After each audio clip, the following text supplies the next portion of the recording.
Hello and welcome to Stumped Down the Lakeside, the cricket discussion show on Bizz 99.9 FM Substitute Radio. I'm your host Chukka Wilson. Welcome to the program.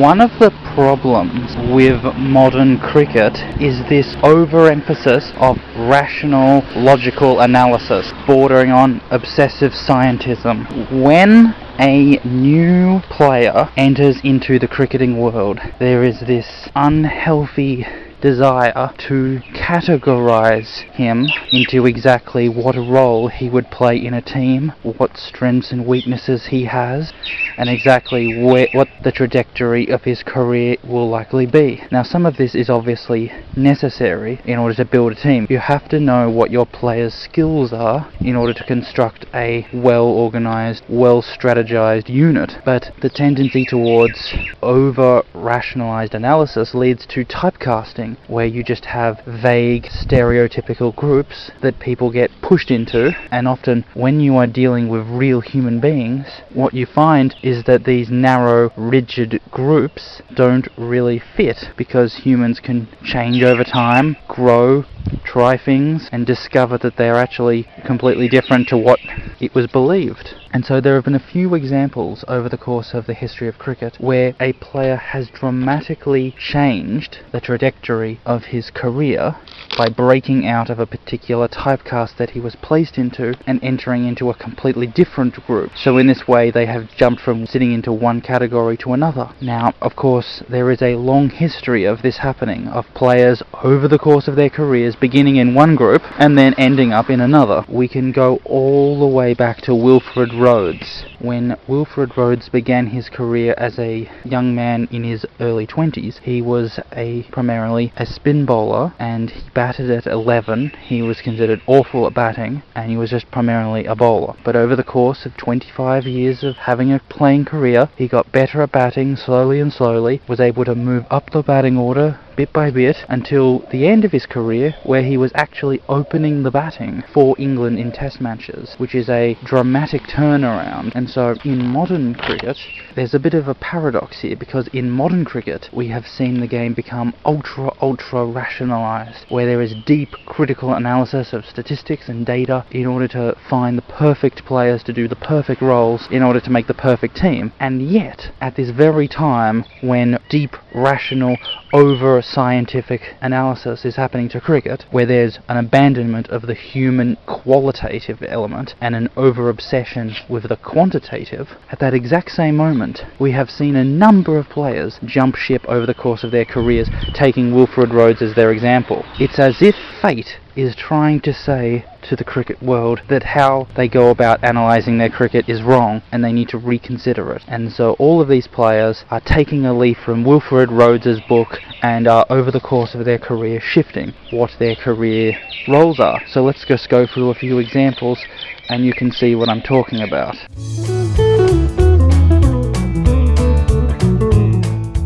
So the first example that I want to talk about is Kevin Pietersen. When Kevin Pietersen began his career as a young man in his early 20s, playing in the late 1990s, he was considered primarily an off-spin bowler and a bit of a late order slogger. Someone who would bat at 7 or 8, bowl plenty of overs, and then would come in at the very end of an innings, bash a few quick boundaries, and then throw his wicket away. And so in his early career he was batting down the order, and he was given the ball a lot, and he took plenty of wickets in that role. But over the course of up to the age of 25, he transformed his technique in his batting, built up a really good defence, built up a proper range of stroke play, was no longer just a slogger, until the point where he became a upper order batsman in first class cricket, at which point he got into the English one day and English test teams as primarily a batsman. And it eventually reached the point where Pietersen was effectively not bowling at all. He might have bowled one spell per calendar year and taken 1 wicket or 0 wickets through most of his career over the course of year by year. And he was primarily an upper order batsman, batting at 5 or 4, scoring plenty of test centuries and plenty of test 50s, so he was primarily a batsman, and bowling just disappeared entirely from his career. And so if you look at the number of first-class wickets he ever has taken in his career, almost all of them were taken in the first 5 years of his career, and none effectively were taken through the next 10 years of his career. So a dramatic change where he became a very competent, solid, partnership building, controlling batsman, worthy of being in the middle order or the upper order of an English test team.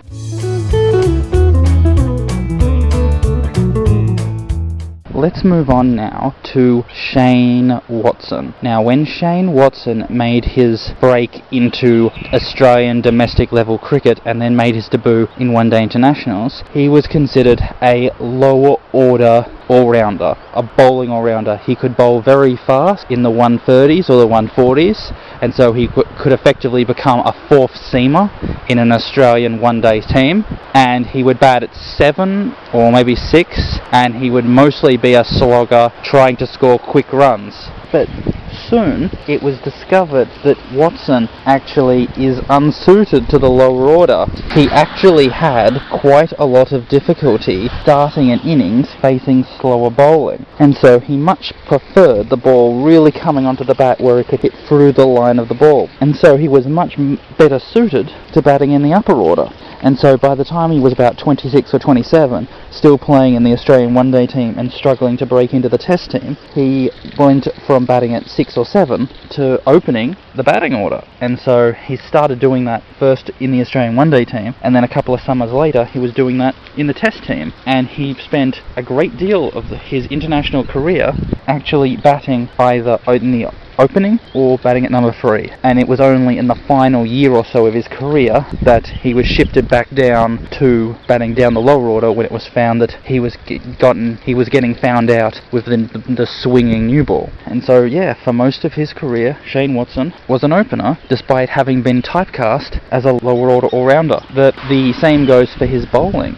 Because of various injuries to his back, he was unable to continue being a fast bowler where he could bowl in the 130s. He had to really scale it down. Sometimes he wouldn't be able to bowl at all and he would have to just play as a batsman, and other times he would bowl medium pace 120 stump to stump, trying to swing the ball a little bit here and there, trying to get the ball to go low and get the batsman out, LBW or bowled, and so he became a medium pacer, a dibbly-dobbly medium pacer.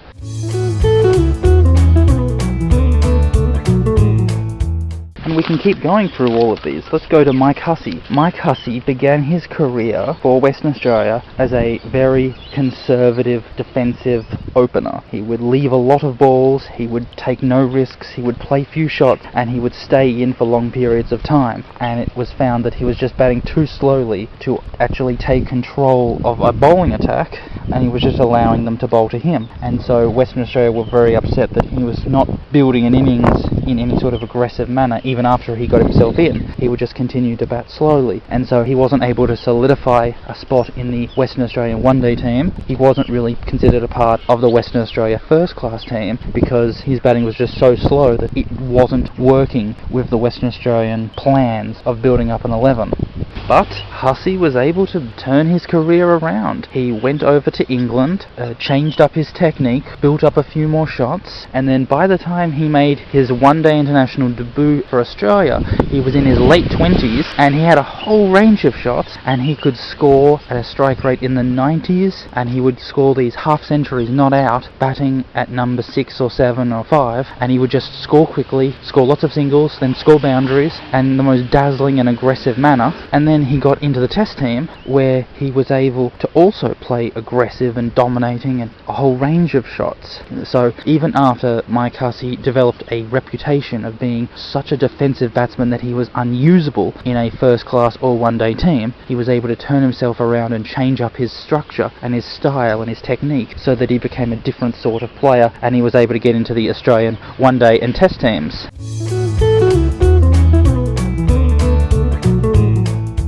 We have a couple more to go now. Let's go back to Steve Waugh. When Steve Waugh began his career, he was a lower order all-rounder who could bowl medium fast, 120s or maybe 130s when he really got up to the pace, and he would bat at 6 or 7, very aggressive, lots of dazzling shots, scoring wonderful and classy boundaries, but he would throw his wicket away going for more runs, and so he would maybe score half-century at best. He wasn't a century maker in either Test or One-Day Internationals, and so he couldn't be relied on with the bat to make any big scores, and could only be there to make small, if but dazzling and aggressive scores. And at a certain point in time, two things happened. One, because he suffered from a series of back injuries, he was no longer able to bowl medium fast. He had to either give up bowling entirely and just play as a batsman, or he could bowl little medium paces that could be done for a couple of overs before a break, and so he lost his ability to bowl, and so had to play as a batsman only. And he completely transformed his batting technique, eliminating the risky shots that would get him out frequently and only playing the shots that would guarantee him runs. He would build up a really good defensive technique where he would occupy the crease, control the bowling, prevent them from even getting a sniff of getting him out, and just trying to control the game. And so he went from averaging in the mid-30s with the bat to averaging in around the late 40s to early 50s, and he was no longer making just half-centuries, but making hundreds and 150s, and so he became one of Australia's greatest ever batsmen through a very conscious effort to change the role that he was playing in a team, because he kept getting dropped from the Australian team, and so it was clear that he could not continue in the same vein for any longer. So he had to change it up, and he did, deliberately and consciously so, to become a middle order batsman who bowled maybe one over here and there.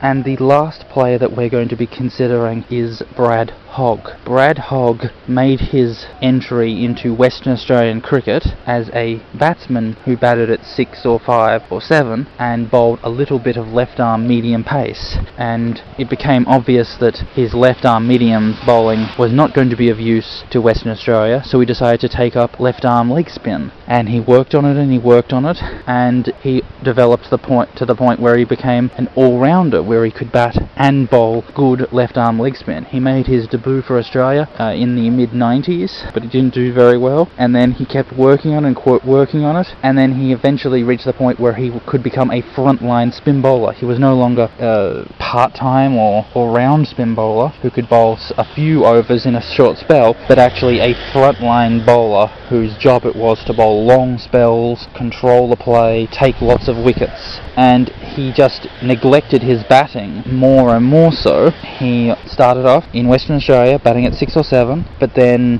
when he started playing for Australia he would bat at 7 or 8, and then over the course of time he just didn't work on his batting, kept focusing on just developing his spin, becoming one of the world's most well-regarded and well-respected leg spinners, and he was batting at 11 by the end of his career because he just could not make any runs or even really hold his own with the bat anymore. And so Brad Hogg's career was completely transformed by the fact that he decided to just focus dedicatedly, devotedly on developing his spin bowling to become a great spin bowler, and his career stands for itself.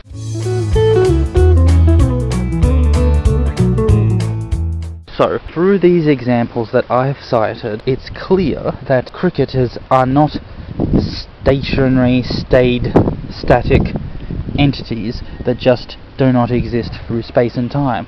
In fact, over the course of their careers, there will be shifts and adjustments as they develop and change and train and experiment. And so the entire idea is that everything is transitory and relative, and that people can change depending on the circumstances. And this obsession with detailed, clever, ultra-rational, ultra-scientific analysis of a player, trying to exactly work out what they can do and what role they will play in a team, is clearly not suitable. And it's time for cricket player managers and coaches to realise that they need to go back to the human element of cricket and not obsess over the numbers and the rational details too much. That cricket is fundamentally a sport about humans over the course of space and time competing with each other. This is not a matter of robots with competing programs.